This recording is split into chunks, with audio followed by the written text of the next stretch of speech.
why women lose interest in you. Today we're going to talk about the importance of being fun as opposed to logical and serious. If you're a man with a successful career or your own business, then you tend to be quite serious, then you tend to be quite logical in your behavior as well as in your thinking, which is absolutely a prerequisite for the success you've already achieved in your career or your business.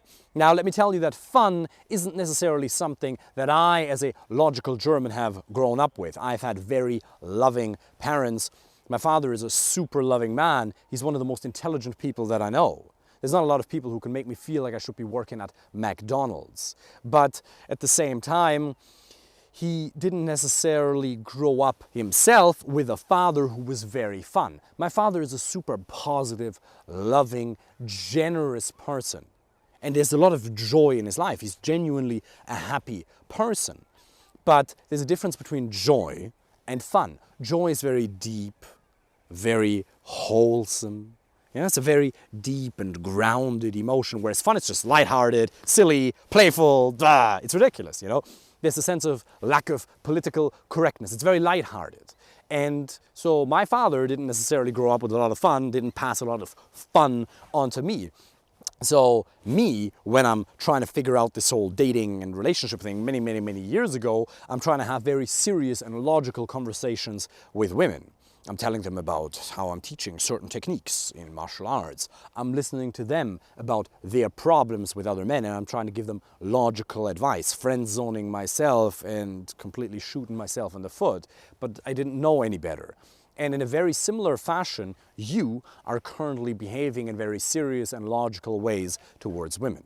And while you might have gathered a degree of success by being serious and logical, probably most of the success that you have achieved in your career or your success can be traced back to strategic thinking and acting.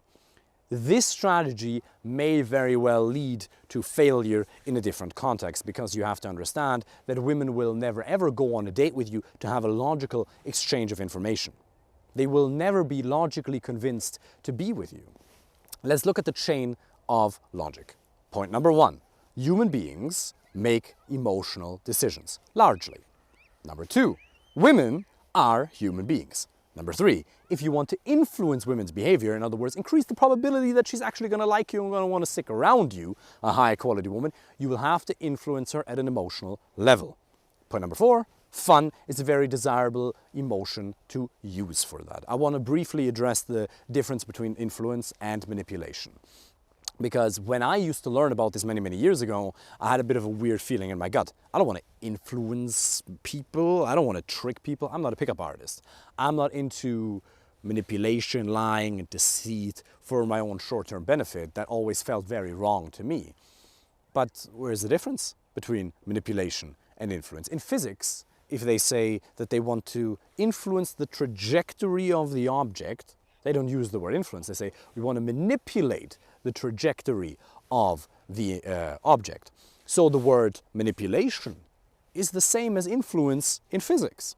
But in social dynamics, in a social context, that's evidently not the same thing. If I were to tell you about the 7 tricks, the 7 best ways to manipulate women to have sex with you, you would probably feel pretty bad about that. You probably wouldn't want to engage in that in such a discourse, or at least I hope you wouldn't. Now, where's the difference? Well, one is whether you're honest or not. The one difference between between influence and manipulation is whether you're honest or not. If you are 100% honest, then you're already 50% there on your way to influence as opposed to manipulation. The second component is intent. And that's something that can't be measured, only from within.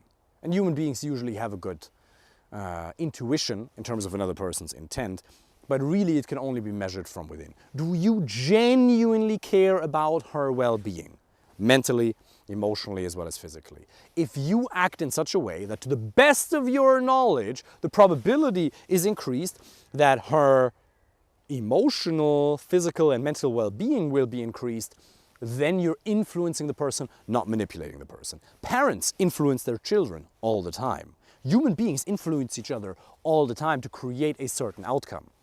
Now, the difference is, are we doing it 100%, radically honestly, And do we genuinely care about the other person's intent? So let me give you a negative example. Let me give you an example of what manipulation could be. Manipulation could be, I tell her what she wants to hear just so she has intimacy with me. That is manipulation. Pretending that you're going to be in an exclusive relationship just so you can have intimacy, and then you're going to see a bunch of other women on the side. That's manipulation. A form of manipulation, by the way, is also being too nice, being fake and nice and not sharing your true and honest feelings and opinions. That is also a form of manipulation. So being radically honest directly opposes manipulation, and it puts you on the brighter, more honorable path of influence. So I just wanted to put that out there. Care about the other person's well-being and be absolutely and utterly honest. Do not lie, do not deceive people, and you're on a good path. So, coming full circle. If you want to increase the probability that women are attracted to you, you have to move from logic and seriousness to fun. Because that's what women want. That's what human beings want. That's what we all want. All we ever do in life is to feel good. Whether it is contributing to another person's well-being, donating to a charity, working, engaging in intimacy, whatever it is you do it to reduce pain and to increase pleasure. And even if you do things that are meaningful in the long term, not just satisfying short-term desires, but you do it because you believe at some point in the future you're going to feel good about it, even if it means incurring a degree of suffering right now and delaying gratification. You're still planning on getting the gratification at some point. So if it's true that all we ever do is to make ourselves and other people feel good, why not just sometimes shortcut to immediately feeling good right here, right now? And if this is where this whole video becomes so beautiful, because being more fun is not just a tactic to get women to like you, but it is actually a very spiritual quest of becoming a more wholesome person. Look at the Dalai Lama, look at Eckhart Tolle, look at all these wise gurus. They're always laughing and having a good time. Humor is one of the most enlightened states of being that we could possibly be in. Yes, we gotta work hard. Yes, we gotta be disciplined. But what are we gonna do it for in the end if we don't get to enjoy it? And getting to enjoy it does not necessarily mean lying on a beach with some sort of slightly alcoholic beverage, whatever the case may be. Consuming all kinds of chemicals that alter our state so we can then feel good. That's not what that means. We can learn to enjoy work. We can enjoy the company of other people. But how often do we introduce an unnecessary element of suffering and tension and seriousness into our work life, as well as into the conversations with women, which then dry out the conversations? At a very practical level, she may ask you, I had a one-on-one conversation with a client today, and he talked about the fact that oftentimes women ask him about his 5-year plan, and then he proceeds to give them a very logical answer. I intend to be married, have 1 or 2 children, this is the business plan, blah, blah, blah, blah, blah. And it sounds all very good and formal. And then he wonders why it may sometimes take 3 or 4 dates to have intimacy. That dynamic would go a little bit too deep to explain that in this form here, but if you apply for a free initial consultation call, I'd be happy to talk to you about that in a more private setting. Nonetheless, he gives a very logical answer, and it is absolutely fine to give very logical and serious answers at times, of course. This is not about being a clown, because a clown only has this one modus operandi. He can only ever be fun and silly, because he's not a person, he's a clown. But you have other aspects to your personality available that you should show her. But if you're too serious too often, it dries out the conversation and you create a certain image of yourself in her mind of you, which may not necessarily be favorable for creating a man-to-woman connection and thereby moving things forward intimately. So instead, he could say, well, actually, I imagine myself in the south of France, selling. You could give some sort, I wasn't going to go into too much detail because it's quite not a politically correct story that I was about to tell. But you could give a little silly story, a little anecdote. You could tease, you could disqualify, you could use push-pull. There's so many fun ways where where you could use humor or other tools to make it more fun and entertaining as opposed to dry, pure logic. Well, this is my plan. Remember, just because somebody asks you a question, one, you don't have to answer the question. Second, you could question the premise, which is funny in and of itself. Or you could just say something that's super outlandish, crazy, and you leave political correctness behind. So using fun is one, a tactic, because it creates attraction and it's something you have to learn to do. But way more than that, it is a mode of being. And that took me time as well, because I'm quite a serious person in many ways. I'm quite serious about delivering the best results for my clients. I'm absolutely and utterly serious about every single coaching call. I'm absolutely and utterly serious about this video right now. Pardon me. But why would I feel an unnecessary degree of tension? And that is a journey that I had to go on as well. And especially in the context of dating and relationships, the sooner you can understand that human beings don't want to be with you for a logical exchange of information, but they just want to be in your presence. They want the positive energy, they want the fun, they want the lightheartedness. Yes, sometimes they want you to be there for them in moments of difficulty. They want you to extend a hand and just be there and be present, for example, if they're going through a difficult time. Sometimes they want you to slap them in the face and motivate them, whatever the case may be. But more often than not, we just want to have a fun time. Most people rely on alcohol or other drugs to put themselves in that state. But the more you can generate these fun, positive emotions within yourself, the more you can draw her into your reality. A reality of positivity, joy, fun, and love. And it's going to create an incalculable amount of attraction within her because she's not used to that. Women are not used to high quality men communicating in a fun way without having consumed mind-altering drugs beforehand. If you can let her know over the course of a 90-minute date or a 2-hour date that you're a high-value man by having moments of real talk, but 70–80% of it being fun and lighthearted, she will get addicted to you if there's a degree of compatibility. And not addicted in a weird way. She'll just be genuinely excited about your personality if there's compatibility. If there's no compatibility, and compatibility, by the way, can only ever be discovered, never be created, then at the end of it, you shake hands and you wish her all the best and you both part ways. And maybe you still had an enjoyable hour or hour and a half.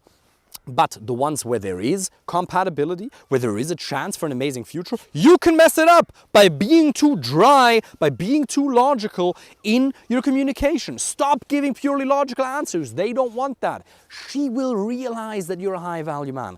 And then one of the things my client said today, he said, yeah, but like, I really want to have a serious relationship, so should I not tell her that? Yes, of course. Remember, there's a spectrum between being 100% logical and being a clown. You kind of hear.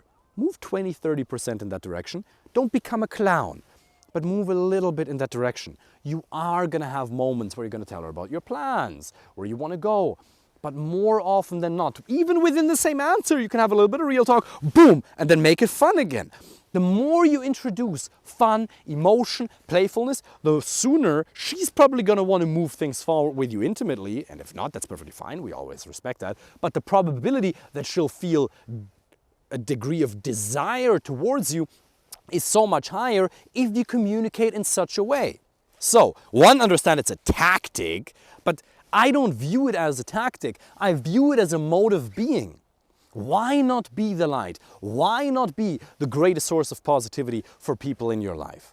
And practical tips for you to become more fun is one, consume a couple of hours of stand-up comedy per week. Even just 1 hour. If you don't have a lot of time, even just 1 hour. Start with Joe Rogan, Bill Burr, Kill Tony, Tony Hinchcliffe, for example, Andrew Schultz. Watch comedians. Especially the Kill Tony show is amazing because you have a panelist of veteran comedians. Tony Hinchcliffe, Joe Rogan, Shane Gillis, other people, for example. Very, very funny. And new comedians are being given the chance to present their material for 1 minute of uninterrupted comedy, and then afterwards they make fun of them. And some are amazing and some are absolutely terrible. But it's fantastic because you learn a lot about what bad jokes are. And you're going to see yourself, you're going to see some of the jokes that you've made in the past that are absolutely terrible. So go watch the Kill Tony show on YouTube. That's going to help. Second, introduce people into your life who are fun.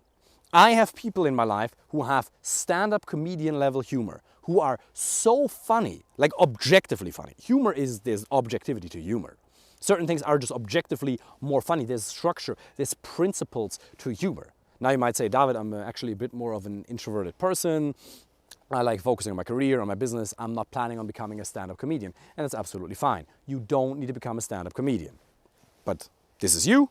There's a stand-up comedian. Can you move 5% in this direction? Moving 5 or 10, becoming 5 or 10% funnier is gonna do wonders for your social interactions. Men are gonna like you more. Women are gonna like you more. It's only gonna have positive impacts on your life. And then the last note, which kind of ties into the first two, substitute Game of Thrones, or rather replace Game of Thrones with stand-up comedy or some Kevin Hart movies, like Jungle, what's that jungle movie? What's the Kevin Hart movie called, where he goes into the jungle? I don't remember either. You probably know the one that I'm talking about. Because last week, Fernanda and I were pretty sick. And I never watched a lot of Game of Thrones, but I started doing it last week and I realized, wow, that's a pretty dark episode. It sucks the fucking life out of me. Ooh, that doesn't feel good. It's very dark and dense and negative energy. And there's a bunch of doctors and neuroscientists in the States that I've heard talk about exactly this phenomenon.